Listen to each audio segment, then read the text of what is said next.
जय हिंद साथियों, कैसे हैं आप लोग। आई होप कि अच्छे होंगे। आपकी जो स्टडी चलेगी बहुत ही बेहतरीन चलेगी। तो आज के सेशन में बात करने वाले क्लास 12 के हिंदी के चैप्टर 5 का ऑब्जेक्टिव क्वेश्चन याद रखिएगा। कल से हम लोग जो है कल हम लोग देखे थे चैप्टर 4 देखे थे, ठीक है ना। तो आज जो हम लोग चैप्टर 5 देखेंगे, लेकिन इससे पहले आप लोग चैप्टर 1, चैप्टर 2, चैप्टर 3, चैप्टर 4 नहीं देखे हैं, तो देखने का प्रयास करेंगे, क्योंकि सारा ऑब्जेक्टिव क्वेश्चन जो है आपके एग्जाम के पॉइंट ऑफ व्यू से कराया जा रहा है। तो आप लोग अच्छे तरीके से सारे क्वेश्चन को देख लेंगे और तब आप लोग जो है चैप्टर 5 का देखेंगे, ठीक है ना। याद रखिएगा, बहुत इंपॉर्टेंट क्वेश्चन कराया जाएगा। जितना क्वेश्चन कराया जाएगा बहुत इंपॉर्टेंट क्वेश्चन कराया जाएगा और आपके एनसीईआरटी बुक पर आधारित सारा प्रश्न कराया जाएगा। तो आप लोग अच्छे तरीके से देखिएगा, ठीक है। तो चलिए बिना टाइम गए क्वेश्चन की तरफ बढ़ते हैं। इससे पहले क्लास को लाइक नहीं किए तो क्लास को लाइक कर लेंगे और चैनल को सब्सक्राइब कर लेंगे। और चैप्टर 4 का नाम क्या है? रोज है। याद रखिएगा, रोज है। और इसका लेखक कौन होंगे? याद रखिएगा, अज्ञे जी होंगे, ठीक है, याद रखना है। चलिए अगला क्वेश्चन यानी 1 नंबर क्वेश्चन की तरफ बात करते हैं। कह रहा है ना, रोज कहानी पहले किस नाम से प्रकाशित हुआ था? मतलब प्रकाशित किया गया था। रोज कहानी जो है पहले किस नाम से जो है जाना जाता था, प्रकाशित किया गया था? तो याद रखिएगा, ग्रेगिन। ग्रेगिन क्या है? एक प्रकार का बीमारी है, आपको पता होनी चाहिए, ठीक है।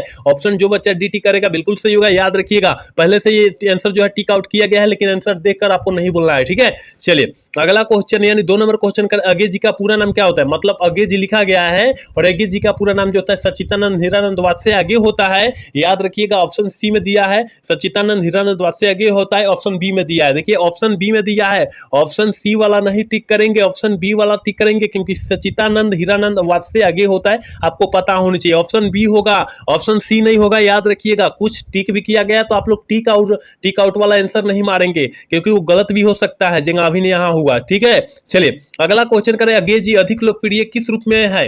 अज्ञे जी अधिक लोकप्रिय जो है किस रूप में माने जाते हैं? तो याद रखिएगा, वो जो माने जाएंगे हमेशा कवि के रूप में माने जाते हैं। क्या? कवि के रूप में माने जाते हैं। ऑप्शन बी वाला सही हो जाएगा। आपको आंसर देखकर टिक आउट नहीं करना है, हो सकता है कभी गलत हो सकता है, ठीक है ना। चलिए अगला क्वेश्चन यानी 4 नंबर क्वेश्चन कह रहा है ना, अज्ञे का जन्म कब हुआ था? कहा जा रहा है कि अज्ञे जी का जो जन्म हुआ था वो कब हुआ था?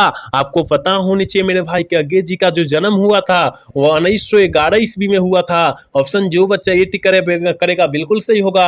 याद रखना है, इन सारे प्रश्नों को अच्छे तरीके से याद रखना है, क्योंकि जितना क्वेश्चन कराया जाएगा आपके एग्जाम की पॉइंट ऑफ व्यू से काफी महत्वपूर्ण क्वेश्चन कराया जाएगा। चलिए अगला क्वेश्चन यानी 5 नंबर क्वेश्चन क्या कर रहा है? 5 नंबर क्वेश्चन करें कि शेखर एक जीवनी के लेखक का नाम क्या है? जल्दी से बतला दीजिए कि शेखर एक जीवनी के लेखक का नाम जो है वो क्या है? तो याद रखिएगा, सच्चिदानंद हीरानंद वात्स्य अज्ञे है। याद रखिएगा, जो बच्चा 5 का ऑप्शन ए टिक कर रहा है बिल्कुल सही होगा, याद रखना है। चलिए अगला क्वेश्चन यानी 6 नंबर क्वेश्चन क्या कह रहा है? कह रहे लेखक कितने वर्ष बाद मालती से मिलने आया था? यानी लेखक जो है वो कितने वर्ष जो है बाद अपने गांव में जो है अपने पत्नी यानी धर्मपत्नी से जो है मिलने आया था? तो याद रखिएगा, 4 वर्ष बाद। हम लोग जितना क्वेश्चन कराएंगे आपके एनसीईआरटी बुक पर आधारित क्वेश्चन कराएंगे, ठीक है। तो आप लोग अच्छे तरीका से सारे क्वेश्चन को याद रखिएगा। अगला क्वेश्चन यानी 7 नंबर क्वेश्चन क्या कह रहा है? रोज कहानी की नायिका का नाम क्या है? आपको पता होनी चाहिए मेरे भाई कि रोज कहानी की नायिका का जो नाम हुआ है मालती है। याद रखिएगा, ऑप्शन बी वाला सही होगा। जो बच्चा 7 का ऑप्शन बी टिक कर रहा है बिल्कुल सही होगा, याद रखना है आपको। अगला क्वेश्चन यानी 8 नंबर क्वेश्चन कह रहा है कि मालती के पति का क्या नाम था? आपको पता होनी चाहिए मेरे भाई कि मालती के पति का जो नाम था वो महेश्वर था। याद रखना है, ऑप्शन सी वाला सही हो जाएगा। और महेश्वर एक डॉक्टर था और ग्रेगिन नामक बीमारी का ऑपरेशन करता था, आपको पता होनी चाहिए। चलिए अगला क्वेश्चन यानी 9 नंबर क्वेश्चन क्या करे कि महेश्वर क्या करता था? देखिए यही क्वेश्चन हमने बतलाया कि नहीं बतलाया कि महेश्वर एक प्रकार जो है एक प्रकार का डॉक्टर था, वो जो ग्रेगिन नामक बीमारी का ऑपरेशन करता था, आपको पता होनी चाहिए। ऑप्शन बी वाला सही हो जाएगा। याद रखिएगा, हम लोग जितना क्वेश्चन बतलाएंगे आपके मतलब पॉइंट ऑफ व्यू से जो है ना बहुत खास क्वेश्चन कराएंगे। चलिए अगला क्वेश्चन यानी 10 नंबर क्वेश्चन क्या कह रहा है मेरे भाई? कह रहा है ना, महेश्वर प्रायः किस बीमारी का ऑपरेशन करता था? आपको तो पता होनी चाहिए, क्योंकि हमने जो है अभी क्वेश्चन बतलेबे किए कि ग्रेगिन के बीमारी का ऑपरेशन करके आया हुआ करता था और केवल जो है ग्रेगिन बीमारी का ऑपरेशन करता था, आपको पता होनी चाहिए, क्योंकि हमने पहले ही बतला रखा है। ऑप्शन बी वाला सही होगा, 10 का ऑप्शन बी होगा, याद रखिएगा। 11 नंबर क्वेश्चन कह रहा है ना, महेश्वर कौन सा फल लाया था? आपको तो पता होनी चाहिए ना मेरे भाई कि महेश्वर जो है अपने घर जो है कौन सा फल लेकर आया हुआ था? तो याद रखिएगा, आम। कौन सा फल? आम लेकर आया हुआ था। ऑप्शन बी वाला सही होगा। 11 का ऑप्शन जो बच्चा बी टिक कर रहा है बिल्कुल सही होगा, याद रखना है आपको। चलिए 12 नंबर क्वेश्चन कह रहा है कि अगेज जी किस पत्रिका का संपादन नहीं करते थे। जल्दी से बतला दीजिए कि अगेज जी जो है किस पत्रिका का संपादन नहीं करते थे। तो याद रखिएगा आजकल आजकल एक पत्रिका लिखा गया था ना, उसको जो है संपादन नहीं करते थे, उसको मतलब जो होता है प्रकाशित नहीं करने देते थे। याद रखिएगा 12 का ऑप्शन ए होगा। याद रखिएगा इस सारे प्रश्न को। अगला क्वेश्चन की तरफ बढ़ते हैं। 13 नंबर क्वेश्चन क्या कर रहा है, कह रहा है अगेज जी कह रहा है अगेज जी कौन सी रचना नहीं है। अगेज जी की कौन सी रचना जो है नहीं है, यही पूछा जा रहा है मेरे भाई। आपको याद रखना चाहिए कि अगेज जी की जो है कौन सी रचना जो है नहीं है, तो आपको पता होनी चाहिए मेरे भाई कि याद रखिएगा सेवा सदन जो है ना, अगेज जी की रचना नहीं है। 13 का ऑप्शन ये होगा। याद रखिएगा, देखिए बहुत इंपॉर्टेंट क्वेश्चन है, क्योंकि इस चैप्टर से कम 3 से 4 प्रश्न पूछे जाएंगे। तो आपको तो पता होनी चाहिए ना कि 3 से 4 नंबर जो है परीक्षा के पॉइंट ऑफ व्यू से कितना बड़ा नंबर होता है, आपको पता होनी चाहिए। आप लोग याद रख लीजिएगा सारे प्रश्न को। अगला क्वेश्चन की तरफ बात करेंगे, यानी 14 नंबर क्वेश्चन बहुत ही खास क्वेश्चन है। आपको पता होनी चाहिए इसका आंसर कि मालती के बेटे का जो नाम हुआ था वो क्या था। तो मेरे भाई याद रखिएगा टीटी था। क्या था? टीटी था। याद रखना है। ऑप्शन ए में दिया है, ऑप्शन ए वाला टिक कर देंगे। लेकिन पूछा जाएगा कि मालती के पति का क्या नाम था, तो महेश्वर था। और महेश्वर क्या था, तो डॉक्टर था। और याद रखिएगा कि रोज कहानी जो है क्या है, रोज एक प्रकार का कहानी है। रोज पाठ जो है क्या है, कहानी है। ये भी साथ में याद रखिएगा। हम लोग जितना क्वेश्चन बतलाएंगे ना, उस क्वेश्चन को एक्स्ट्रा बुक में जो है अपने नोटबुक पर लिखकर और याद कीजिएगा, ठीक है। चलिए अगला क्वेश्चन की तरफ बात करेंगे, यानी 15 नंबर क्वेश्चन कह रहे हैं कि महेश्वर डिप्रेशरनी के कितने बजे खाना खाने आते थे। जल्दी से बतला दीजिए क्या हो जाएगा। 15 का ऑप्शन क्या हो जाएगा कि महेश्वर डिप्रेशरनी में कितने बजे जो है खाना खाने आते थे। तो याद रखिएगा 2:30 यानी 2:30 बजे। कितना? 2:30 बजे आते थे। ऑप्शन बी वाला सही होगा।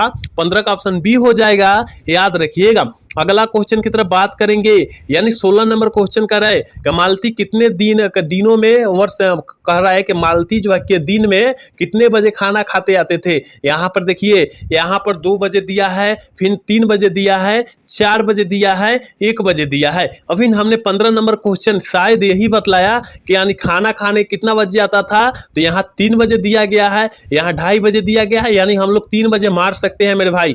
3 बजे हम लोग इसका आंसर टिक आउट कर सकते हैं, क्योंकि 2:30 बजे खाना खाने आता है, यानी आधा घंटा रेस्ट करेगा, यानी 3 बज जाएगा। ऑप्शन जो हो जाएगा बी हो जाएगा। याद रखिएगा 16 का ऑप्शन करेक्ट बी होगा। याद रखना है। अगला क्वेश्चन, यानी 17 नंबर क्वेश्चन कह रहा है कि लेखक मालती से कह रहे मिलने कितने मील चक्कर लगाया था। मील कितने मील जो है चक्कर लगाया था, यानी मील मतलब क्या होता है, कोर्स होता है। और कितने कोर्स जो है चक्कर लगाया करता था। तो याद रखिएगा 18 कोर्स। कितना? 18 कोर्स। याद रखिएगा ऑप्शन बी हो जाएगा। 17 का ऑप्शन जो बच्चा बी टिक कर रहा है बिल्कुल सही होगा। याद रखिएगा। अगला क्वेश्चन, यानी 18 नंबर क्वेश्चन बहुत ही खास क्वेश्चन है, और आपके किताब से मतलब पूरा निचोड़ क्वेश्चन लाए हुए हैं इसको, ठीक है। करेंगे रात में मालती कितने बजे सोती थी। आपको पता होनी चाहिए ना कि मालती जो है रात में यानी रात्रि को जो है कितना बजे सोती है। तो याद रखिएगा, हमेशा याद रखना है मेरे भाई कि 11 बजे सोती है। कितना? 11 बजे सोती है। याद रखिएगा ऑप्शन डी वाला सही होगा। 18 का ऑप्शन हम लोग डी टिक करेंगे। याद रखिएगा आपको जो है कोई भी क्वेश्चन को हल्का में नहीं लेना है, क्योंकि जितना क्वेश्चन कराया जा रहा है बहुत खास क्वेश्चन कराया जा रहा है, इसलिए आपको जो है कोई क्वेश्चन जो है हल्का में नहीं लेना है। सारे क्वेश्चन को अच्छे तरीका से देखना है और अच्छे तरीका से डिजाइन करना है। चलिए अगला क्वेश्चन, यानी 19 नंबर क्वेश्चन की तरफ बात करेंगे। कर मालती के घर पानी शाम के लेकर जो है कितने बजे आता था। मालती के घर जो है ना पानी शाम में कितने बजे लेकर आता था पानी वाला, यानी नहीं होता है बिचलहरी का पानी। और घरे घरे देखिएगा शहर टाउन में जो बच्चा होगा या शहर टाउन से जो बिलोंग करता होगा बच्चा, उसके घर जो है ज्यादा करके टंकी वाला पानी आता होगा। बिचलहरी का हम लोग बात करते हैं, तो वह जो है बिचलहरी का पानी कितने बजे आता था। तो याद रखिएगा 7 बजे करीब में आता था, ठीक है। 7 बजे करीब में आता था। अनिश का ऑप्शन डी हो जाएगा। याद रखिएगा। और इस चैप्टर का लास्ट क्वेश्चन यानी 20 नंबर क्वेश्चन है, क्योंकि इस चैप्टर से मात्र 20 क्वेश्चन ही बन रहा था और पूरा VVI क्वेश्चन बन रहा था, इसलिए हमने 20 क्वेश्चन कराए हैं। याद रखिएगा। कह रहे कि अगे का जन्म कहां हुआ था। कहा जा रहा है अगे जी का जो जन्म हुआ था था वो कहां पर हुआ था यही पूछा जा रहा है। तो याद रखिएगा कस्या में हुआ था, ठीक है ना, कस्या में हुआ था। और कस्या कहां पर पड़ता है, शायद कुशीनगर में पड़ता है, याद रखिएगा। ऑप्शन ए वाला सही होगा, 20 का ऑप्शन ए हो जाएगा, याद रखना है। तो यहां हमने 5 चैप्टर का जो है 20 क्वेश्चन हमने बतलाया और बहुत ही VVI ऑब्जेक्टिव क्वेश्चन बतलाया है। तो आप लोग अच्छे तरीके से सारे क्वेश्चन को देखेंगे और जहां डाउट हुआ होगा ना वहां स्पष्ट रूप से पूछने का प्रयास करेंगे, ठीक है ना। तो आज का जो है क्लास कैसा लगा, अगर अच्छा लगा हो तो चैनल को सब्सक्राइब और वीडियो को लाइक करना तो भूलिएगा। मिलते हैं अगला सेशन में। जय हिंद, जय भारत।